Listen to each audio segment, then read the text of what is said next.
दोस्तों, कैसे हैं आप सब। उम्मीद करते हैं बहुत अच्छे होंगे। इस सुहाने मौसम का ये फायदा उठाते हैं जो हमने लास्ट वीडियो आप लोगों ने देखा होगा, जिसमें हमने बताया था कि क्या एनवायरनमेंट का सिलेबस है सीटेट के लिए। और उसके बाद से हमने कुछ टॉपिक उठाया था, जिसमें हमने परिवार सबसे पहला टॉपिक उठाया था और उसके बारे में हमने जाना था कि परिवार क्या है और कैसे कैसे क्वेश्चन आ चुके हैं। उस श्रृंखला को हम लोग आज आगे बढ़ाएंगे दोस्तों। और उस श्रृंखला की कड़ी में हमने बताया था कि परिवार के जो प्रकार हैं उस पर हमने डिस्कस भी किया था और बताया था कि जो इम्पोर्टेंट है वो ये होता है कि परिवार कितने प्रकार के परिवार के जो दो प्रकार हैं, बेसिकली कई सारे प्रकार हैं लेकिन दो मोस्ट इम्पोर्टेंट है, जिसमें एक को कहते हैं एकल परिवार न्यूक्लियर फैमिली और दूसरे को कहते हैं संयुक्त परिवार, जिसे ज्वाइंट फैमिली कहते हैं। तो आइए सबसे पहले हम स्टार्ट करेंगे जो परिवार का प्रकार है उसमें एकल परिवार के बारे में हम बात करेंगे। तो न्यूक्लियर फैमिली या एकल परिवार की जहां तक हम बात करेंगे तो न्यूक्लियर या एकल का मतलब होता है सिंगल। सिंगल का मतलब होता है जिसमें माँ बाप और उनके बच्चे रहते हों जो अविवाहित हों, तो उन्हें ही एकल परिवार या न्यूक्लियर फैमिली कहा जाता है। जैसे कि स्क्रीन पे आपको इस बोर्ड पे डेफिनेशन दिखाई दे रहा होगा, जिसमें एकल परिवार का डेफिनेशन है कि इसमें माता पिता और उनके अविवाहित बच्चे होते हैं। और इसका निर्माण कैसे होता है, ये बनते कैसे हैं, तो सवाल इसका आंसर सिंपल सा है कि भाई पहले ये ज्वाइंट रहे होंगे, उससे अलग हो गए, उसके बाद से वो एकल परिवार कहलाए। अब सवाल ये है कि क्या वजह हो सकता है, तो ये डेली यूज थ्रू है, आप जानते होंगे कि हाँ क्या होता है। सबसे पहला तो रीजन आजकल देखा जाए तो महंगाई, शहरीकरण, ये सब जो मेन फैक्टर हैं जो एक फैमिली को ज्वाइंट से सिंगल या न्यूक्लियर फैमिली की तरफ ले जा रही है। या शहरीकरण इसमें बहुत बड़ा कह लीजिए कि फैक्टर भी है। साथ में जो इकोनॉमिकल कंडीशन है लोगों का, दिन ब दिन महंगाई बढ़ती जा रही है और आमदनी कम होता जा रहा है, इस वजह से लोग जो है परिवार से अलग होते चले जाते हैं और इस तरीके से निर्माण होता है एकल परिवार का। तो सवाल ये कि इससे फायदा क्या होता है, यानी कि इसके गुण क्या हैं, इससे क्या बेनिफिट हैं। तो आइए उस पर डिस्कस करते हैं। सबसे पहले कि एकल परिवार के गुण की हम बात करें दोस्तों, ये सब प्रैक्टिकली आप जानते भी होंगे कि संयुक्त परिवार का एक बहुत बड़ा ड्रॉबैक होता है कि जब परिवार में बहुत सारे सदस्य होते हैं तो इनकी जो मानसिकता होती है वो एक जैसी नहीं होती है सबकी।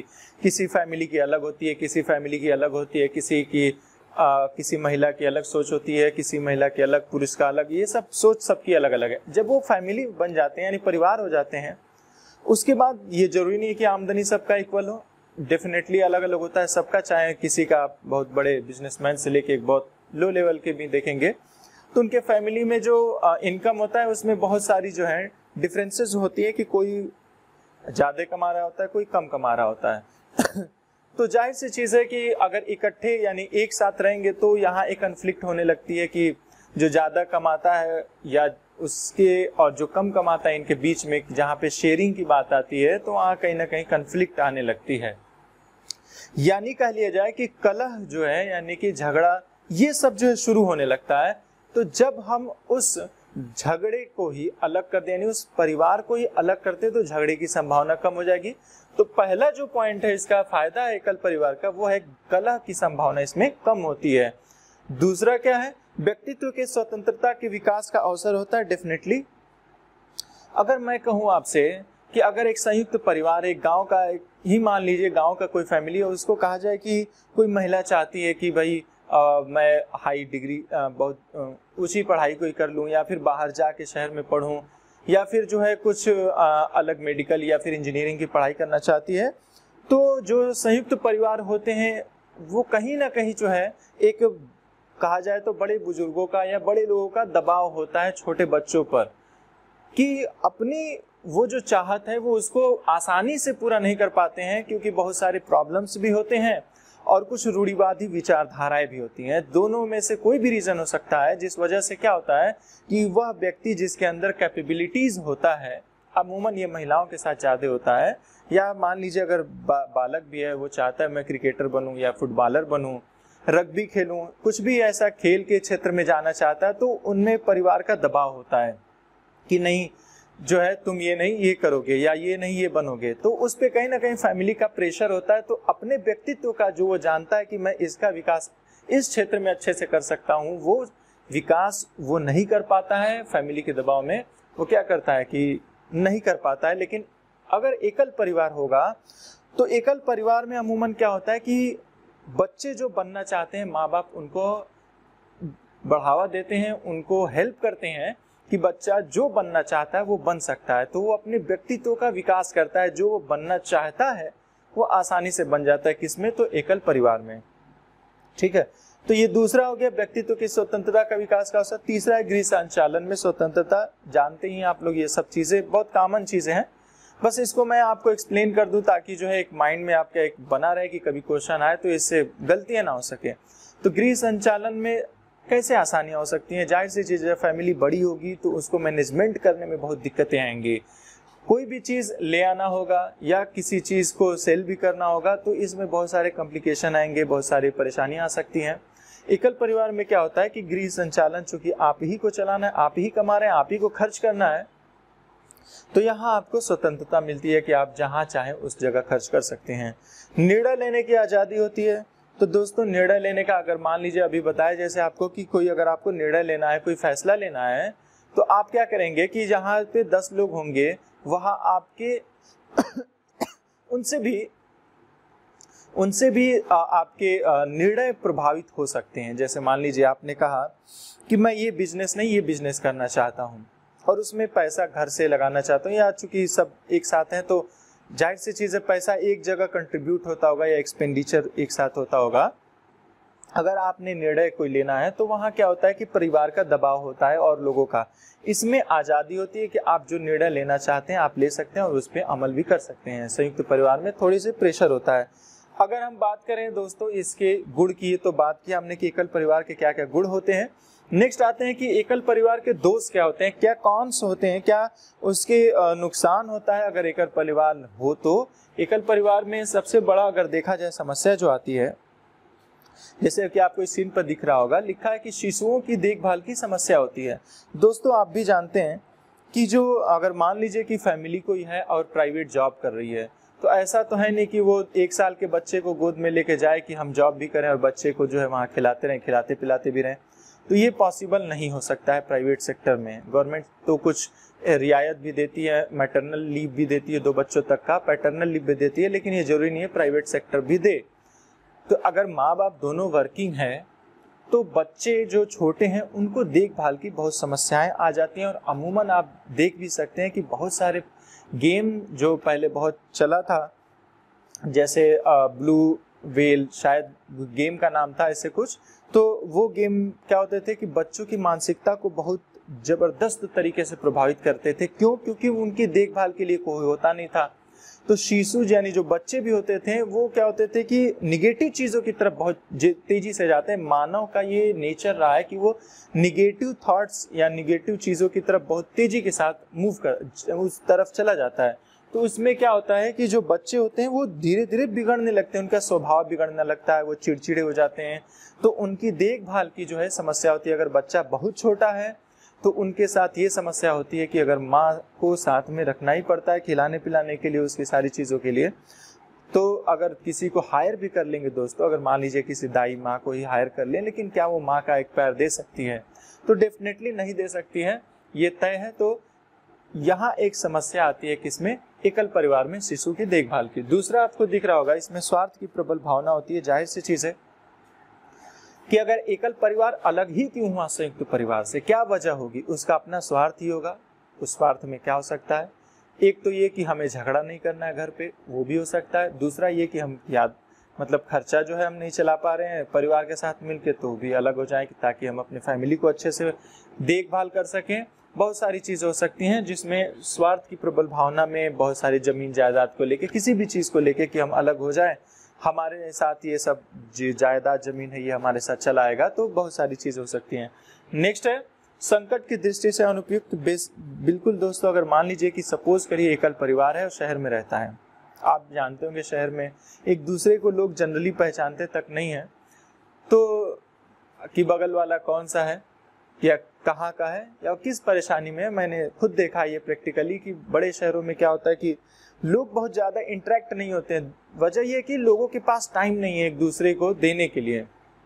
पैसा है, टाइम नहीं है वहाँ पे। और ग्रामीण क्षेत्रों में इसका उल्टा होता है, पैसा नहीं है लेकिन वक्त बहुत है लोगों के लिए। तो दोस्तों नेक्स्ट जो है उसमें संकट की दृष्टि से, अगर मान लीजिए कि माँ बाप और उनके बच्चे हैं, सपोज करिए कि माँ बाप या माँ किसी की, या मान लीजिए कि बाप घर पे नहीं है, माँ घर पे है। अचानक से उसकी तबीयत खराब हो जाती है और बच्चे उसके हैं, तो यहाँ संकट आ गई, तो अब बताइए उसकी कौन हेल्प करेगा? या बच्चे की तबीयत खराब हो गई, बाप नहीं है, तो फिर कैसे उस प्रॉब्लम में महिला जो है उस रात को उस बच्चों को अपने साथ जो है या कहीं भी लेके जाए या डॉक्टर के पास दिखाए, हॉस्पिटल ले जाए, उसके साथ ये समस्याएं आ जाती हैं। या कहीं आग लग गया हो या कुछ भी झगड़ा हो गया, कुछ भी हो सकता है।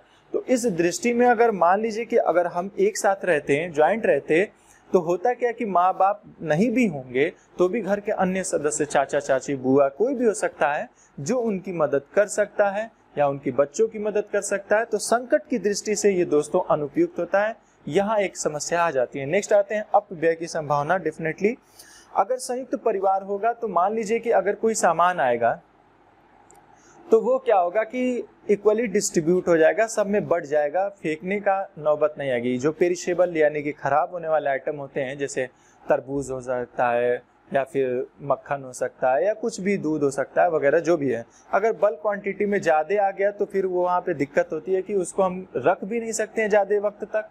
तो यहाँ क्या होता है कि अपव्यय जो होता है यानी कि एक्सपेंडिचर्स होते हैं, मोस्टली सिंगल जो न्यूक्लियर फैमिली होते हैं, जो संयुक्त परिवार की तुलना में वो ज़्यादा पैसा खर्च करते हैं, चाहे वो बच्चों पे हो सकता है, चाहे कपड़ों पे हो सकता है, या अपनी वाइफ पे हो सकता है, या हस्बैंड पे हो सकता है, कुछ भी हो, लेकिन एक्सपेंडिचर जो होता है, खर्च, अमूमन ये देखा गया है कि एकल परिवार में ज़्यादा होता है संयुक्त परिवार की तुलना में। क्योंकि संयुक्त परिवार में ये सोचना होता है कि अगर मैं पैसा खर्च कर दूंगा तो अगला खर्चा मुझे ही कंट्रीब्यूट करना है और उस खर्चे को मैं कैसे मैनेज करूंगा, ये इसके साथ समस्याएं होती हैं। जबकि एकल परिवार में उसको कहीं देना नहीं है पैसा, उसको अपने ऊपर ही खर्च करना है, इसलिए वो थोड़ा बहुत या ज़्यादा भी हो सकता है फिजूल खर्ची करते रहते हैं। तो ये तो एकल परिवार और की जो है गुण और दोष की बात किया हम लोगों ने। नेक्स्ट आते हैं संयुक्त परिवार में। तो दोस्तों आइए नेक्स्ट जो है हम स्टार्ट करते हैं संयुक्त परिवार, ज्वाइंट फैमिली। संयुक्त परिवार क्या होता है भाई? जिसमें दो या दो से अधिक पीढ़ी के लोग रहते हैं, जिसमें दादा दादी, चाचा चाची, माता पिता, उनके बच्चे, चाचा चाची, उनके बच्चे, ये लोग जो रहते हैं जिस फैमिली में एक ही छत के नीचे जब रहते हैं तो उन्हें संयुक्त परिवार कहा जाता है। और संयुक्त परिवार जो है ये हमारी भारतीय जो परंपरा है कह लीजिए, तो ये संयुक्त परिवार की रही है, या ग्रामीण क्षेत्र की जो परिवार रहे हैं वो हमेशा एक पहले जो रहते थे वो संयुक्त परिवार के तौर पे ही रहते थे अधिकतर। भी धीरे धीरे ये जो है चेंज हो गए और एकल फैमिली की तरफ से जो है धीरे धीरे लोग बढ़ने लगे। तो फिलहाल आते हैं संयुक्त परिवार। तो डेफिनेशन आपको बोर्ड पे दिख रहा होगा, लिखा गया है कि संयुक्त परिवार में 2-3 पीढ़ियों के सदस्य शामिल होते हैं और ये एक दूसरे से संपत्ति, आय तथा पारस्परिक अधिकारों तथा कर्तव्यों से क्या होते हैं? जुड़े होते हैं। तो दोस्तों जानते हैं कि अगर एक संयुक्त परिवार है तो कहीं ना कहीं उनका इनकम का मतलब हो सकता है कि भाई जब साथ रहना है तो एक दूसरे से कंट्रीब्यूट करना होगा, घर खर्चा चलाना है एक साथ। तो कई लोग कमा रहे हैं तो क्या करते हैं कि एक दूसरे से खर्च में या फिर बचत में, दोनों में शेयर करते हैं। तो कहीं ना कहीं आय से एक दूसरे से जुड़े होते हैं। पारस्परिक अधिकार होते हैं, यानी कि अगर माँ बाप है तो ऐसा नहीं कि एक बेटे पे सारी जिम्मेदारियां हैं, सभी पे इक्वली डिस्ट्रीब्यूटेड होता है। तो पारस्परिक अधिकार, कर्तव्य आदि से क्या होते हैं? जुड़े होते हैं। यही संयुक्त परिवार होता है। ठीक है, तो ये रहा संयुक्त परिवार। और अगर हम बात करें जो इसके गुण और दोष की कि क्या फायदे और क्या नुकसान है, तो आइए उस पर चर्चा करते हैं। जैसे आते हैं सबसे पहले संयुक्त परिवार के गुण क्या होते हैं, प्रॉस ऑफ जो ज्वाइंट फैमिली है वो क्या चीजें हैं। तो सबसे पहले कि इसमें देख रहे होंगे लिखा होगा, लिखा है कार्य का विभाजन। तो कार्य का विभाजन का मतलब अगर सिंपली ऐसे समझिए, मान लीजिए कि स्त्रियां रहती हैं जब इस संयुक्त परिवार में, तो होता क्या है कि ऐसा नहीं होता कि एक ही औरत पूरा घर का सारा खाना पकाना, बर्तन धुलना सब कर रही हो। होता क्या है, एक महिला खाना पकाएगी, एक महिला बर्तन धुलेगी, एक झाड़ू लगाएगी वगैरह, ये सब काम में डिस्ट्रीब्यूटेड, काम को डिस्ट्रीब्यूट कर दिया जाता है। और मेल के साथ भी ये होता है, कोई सब्जी लाएगा, कोई जो है कुछ करेगा, कोई कुछ करेगा, ये सब बटा हुआ होता है। तो इससे होता क्या है, अगर एकल परिवार में देखा जाए तो सारा काम जो महिलाओं वाला है महिला करेगी अमूमन, और जो मेल का है वो मेल करेगा। ठीक है, बाकी कुछ केस में उल्टा भी होता है कि मेल को जो है घर का ही काम करना पड़ता है साथ में। ठीक, तो वो अलग बात है। लेकिन यहाँ के देखेंगे तो संयुक्त परिवार में क्या होता है, कार्य का विभाजन हो जाता है, जिससे काम करने में लोगों को आसानी हो जाती है। नेक्स्ट आते हैं सामाजिक जीवन का विकास होता है डेफिनेटली। अगर देखा जाए, अगर एकल और संयुक्त परिवार में कंपैरिजन किया जाए, तो जो सामाजिक जीवन यानी कि हम किसी की हेल्प करना है या किसी का हमें सपोर्ट करना है, तो हम सबसे पहले जो है अपने परिवार में ही एक दूसरे को सपोर्ट कर रहे होते हैं, एक दूसरे का मदद कर रहे होते हैं। तो हमारे अंदर ये गुण ऑटोमेटिक आ जाता है कि भाई मदद करना हमारा क्या है, एक कर्तव्य है। तो सामाजिक जो गुण होते हैं, जो जीवन होता है, उसका इसमें विकास होता है। सामाजिक सुरक्षा भी होगा डेफिनेटली।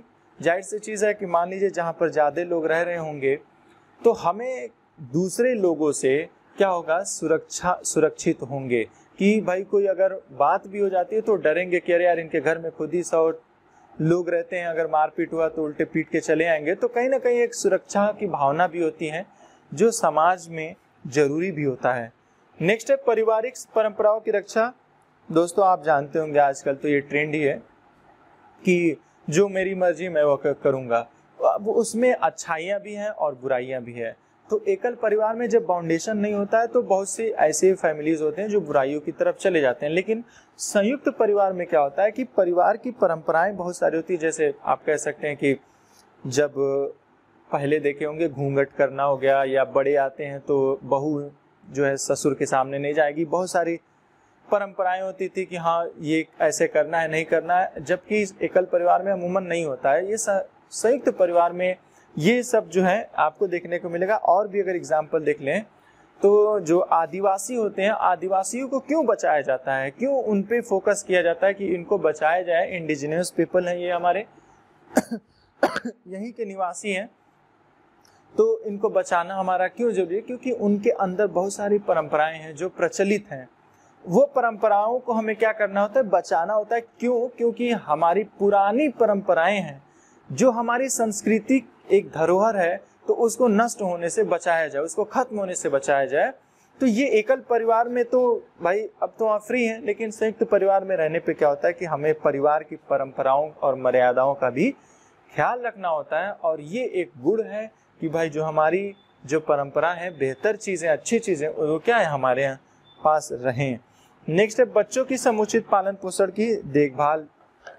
दोस्तों जाहिर सी चीज़ है, मैंने आपको बताया था कि जो एकल परिवार होता है उसमें क्या होता है, शिशु की देखभाल की समस्या आ जाती है। क्योंकि माँ बाप अगर वर्किंग है, वो कहीं चले गए हैं, तो फिर बच्चों की देखभाल कौन करेगा। संयुक्त परिवार में क्या होता है, अगर माँ बाप नहीं भी हैं, बच्चा छोटा है, तो उसके दादा दादी हैं, उसके बुआ हैं, उसके चाचा चाची हैं वगैरह, जो भी है उसकी देखभाल कर लेंगे। मान लिया इन केस अगर कभी ऐसा होता है कि माँ बाप का देहांत हो गया, तो एकल परिवार में कितनी बड़ी समस्या है कि बालक के लिए कि अब वो कैसे अपने जीवन को आगे बढ़ाए, बेहतर कैसे बनाए, जबकि उसका सारा सपोर्ट उसका माँ बाप था और आज वो नहीं है। तो डेफिनेटली बहुत बड़ी समस्या बच्चों के सामने आ जाती है अगर माँ बाप की किसी हादसे में मौत हो जाती है। लेकिन संयुक्त परिवार में एक ये प्लस पॉइंट कह लीजिए, बेनिफिट है कि अगर माँ बाप नहीं भी है तो उसके चाचा चाची, दादा दादी, कोई भी हो सकता है जो उसकी पालन पोषण या उसकी देखभाल कर सकता है। नेक्स्ट आते हैं, बुजुर्गों के ज्ञान, अनुभव, उपदेश और निर्देश का लाभ होता है। जाहिर सी चीज़ है, जब संयुक्त परिवार में रहेंगे तो जो हमारे बूढ़े बुजुर्ग हैं वो बच्चों को सिखाते हैं, कहानियों के रूप में भी हो सकता है। जैसे झूठ बोलना पाप है, अब इसके लिए वो कहानी बनाते हैं और बताते हैं कि झूठ बोलने पे उसके साथ ऐसा हुआ। तो बालक में एक ये मैसेज जाता है कि हाँ यार झूठ बोलेंगे तो ऐसा मिलेगा। क्योंकि देखिए बच्चे इनिशियल स्टेज पे सीखते किससे हैं, तो वो कहानियों के माध्यम से, न कि किताब उनके सामने रख दीजिए और बड़ी बड़ी बातें लिख दीजिए। तो बड़ी बड़ी बातें जो हैं दीवालों पे ही अच्छी लगती हैं जब तक कि वो उसमें इंसान में इम्प्लीमेंट ना कर ले वो खुद को। लेकिन बालक में तो ये अमूमन नहीं होता है कि वो पढ़ के और उनसे सीखे। तो कहीं ना कहीं ये हमारे बूढ़े बुजुर्ग हमारे लिए सपोर्ट बनते हैं, हेल्प करते हैं इस चीज़ में कि हमारे अंदर क्या है, बहुत सारी गुणों का विकास हो। तो बुजुर्गों के ज्ञान, उपदेश, निर्देश आदि का लाभ भी होता है। अगर बात हम करें दोस्त की, तो दोस्त की हम सबसे पहली हम बात करेंगे तो सबसे बड़ा संयुक्त परिवार का दोस्त मैंने बताया था कि कलह, ये सबसे बड़ा रीजन होता है संयुक्त परिवार का सक्सेस नहीं होने का। तो गृह कलह, द्वेष, संघर्ष, ये सब परिवार में अमूमन चलते रहते हैं। कोई ना कोई बात को लेकर झगड़ा होता है क्योंकि सबकी मेंटालिटी एक जैसे नहीं होती, विचार सबके अलग अलग होते हैं। और कहीं ना कहीं विचारों में जहाँ टकराव उत्पन्न होता है वहीं पे जो है संघर्ष शुरू हो जाता है। और जैसे ही संघर्ष शुरू होगा परिवार क्या होने लगता है, बिखरने लगता है। तो संयुक्त से फिर एकल की तरफ मूव करने लगता है। नेक्स्ट आते हैं, दिए व्यक्तित्व के विकास के लिए स्वतंत्र अवसर का अवसर मैंने बताया भी था कि अगर मान लीजिए कि हम जो बनना चाहते हैं एकल परिवार में बन सकते हैं, संयुक्त परिवार में यह समस्या आती है कि हमें अपने परिवार की देखना पड़ता है, परिवार की परंपराओं को, मर्यादाओं को, बड़े बुजुर्गों की बातों को, सब कुछ देखकर चलना पड़ता है। इसलिए हमारे अंदर अगर मान लीजिए कि मैं गाने वाला बहुत अच्छा हूँ लेकिन हमारी परंपराएं ऐसी नहीं है, बहुत संस्कारी है, तो फिर ये बहुत सारी समस्याएं इनके सामने, डांस हो गया जैसे करना चाहते हैं, तो कहीं ना कहीं ये जो है समस्या आती हैं कि हम अपने व्यक्तित्व जिसमें हम बेहतर कर सकते हैं वो ना करके हमें वो करना पड़ता है जो हमारे परिवार वाले चाहते हैं। नेक्स्ट आते हैं सामान्यतः स्त्रियों की दो दशाएं होती है इसमें, तो डेफिनेटली आज के वक्त में तो नहीं कह सकते हैं बहुत ज़्यादा है, लेकिन पहले के वक्त में ये समस्या बहुत विकराल थी कि औरतों की जो दशाएं थी, जैसे अगर वैदिक काल में देखिए तो वैदिक काल में स्त्रियों की दशाएं बहुत अच्छी थी। उसमें स्त्रियों को ये अधिकार था कि वो पूजा पाठ में भी भाग ले सकती हैं, वो घर के डिसीजन मेकिंग में भी रहती थी और बाकी आर्थिक क्रियाकलाप भी करती थी। लेकिन लेटर वैदिक काल में आएंगे, उत्तर वैदिक काल में देखने को मिलेगा कि सती प्रथा जो कि एक सिंबॉलिक था वैदिक काल में, वो क्या होगा, प्रैक्टिकल होने लगा। स्त्रियों की दुर्दशा बहुत ज़्यादा हो गई थी, तो वो सब एक वक्त तक रहा। धीरे धीरे जब शिक्षा का प्रसार हुआ तो ये समस्या धीरे धीरे अब कम हो चुकी है, लेकिन अभी भी ऐसा है।